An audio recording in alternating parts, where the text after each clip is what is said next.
Today's readings place before us two ways of proceeding and ask us to choose one of the two.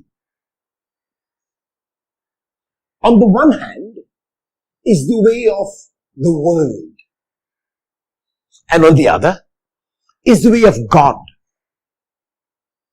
The world, not so much the external world, but the world with its values of self-centeredness. And so these two positions, these two standards are placed before us. And the world is inviting us to accumulate, to gather, to possess, to have. And when we have, people will respect us. People will bow down to us. People will appreciate us. People will salute us because we are men and women of great riches. Externally, we have so much. We have accumulated. So it is our riches, it is our accumulation, it is our possessions which they are actually saluting and respecting. And then, because we mistakenly think that they are actually saluting us and respecting us, we give in to the sin of pride. So our accumulation of our riches, our accumulation of our possessions leads to honor from others, and this honor, if we are not careful, will lead to pride. On the other side is the way of God. And God in Jesus, especially in the gospel text of today, from the Gospel of John chapter 6, verses 60 to 69, is placing before the people and his disciples his way, and his way is a way of generosity. His way is a way of giving up. His way is a way of detachment, of non-possession, of non-accumulation, of not gathering. It is a way of selflessness. And because it is a way of selflessness, and after some time you may not have very much, people will look at you contemptuously. They will look at you with contempt. They will have no regard for you. You will receive no honor whatever. And that response of the people will lead to humility, which is the greatest of all virtues.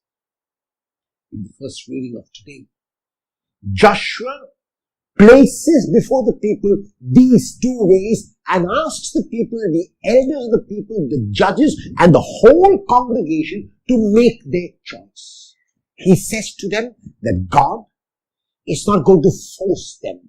God is not going to coerce them. God is going to leave them free to make the choice that they want to make. It is they who will make the choice. That is, the choice which the world is inviting them to continue to gather and to accumulate and to be selfish and so receive the honor of people and then leading to pride, or the way of community where each is concerned about the other, where there is detachment from these material possessions, because of which there will be possibly contempt of the one who is generous and gives, which will lead them to humility and communion. And the people wisely choose the way of God. At the end of the gospel text of today, there are many who follow Jesus, who say to themselves, your way is too hard. We cannot travel the way of selflessness. We have to continue in our way of selfishness, and so therefore we will stop going with you. And they leave Jesus because while they were content to stay with him as long as their physical needs were being met, they will not continue to go with him if he does not take care of only their physical needs. They do not need any spiritual nourishment. They do not need any spiritual food. All they want is that their stomachs are filled. Jesus, of course, will allow them to go, because he cannot only fill the stomach of an individual, he fills also the heart. And that is why, after the crowds leave him and choose the way of the world, he turns to his disciples, the 12, and asks them, will you also go away? What we notice in this question is that, like God, through Joshua, would not force the people, would not coerce them to choose a particular way. Jesus also leaves even his close disciples, the 12, free to make their choice.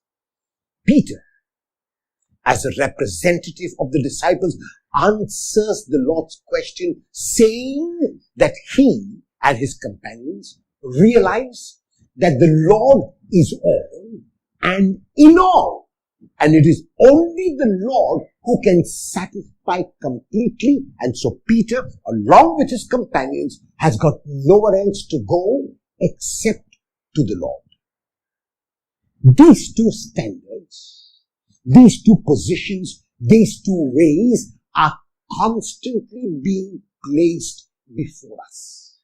A way which says to us that we need to accumulate, we need to gather, we need to possess for the future. That possession sometimes can lead to obsession.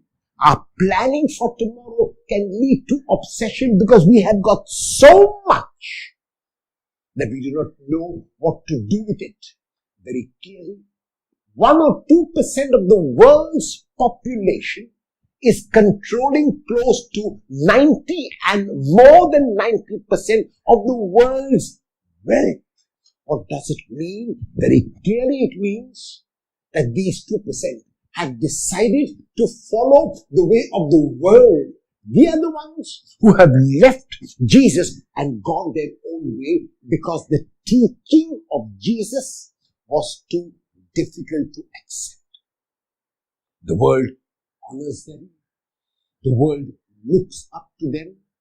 The world admires them, and that admiration and honor has led to pride in so many of them. On the other hand, there are those who have been generous, who have lived for this day and have given of all the excess which they have accumulated, and they are looked at with contempt and they are humble. We need to ask ourselves, because the Lord will not make the choice for us. The Lord will not make the decision for us. The Lord will keep asking us, will you also go away? Peter answered on behalf of the disciples, Lord, to whom shall we go? The people answered Joshua's question, saying that they would serve God and not the world. What will your answer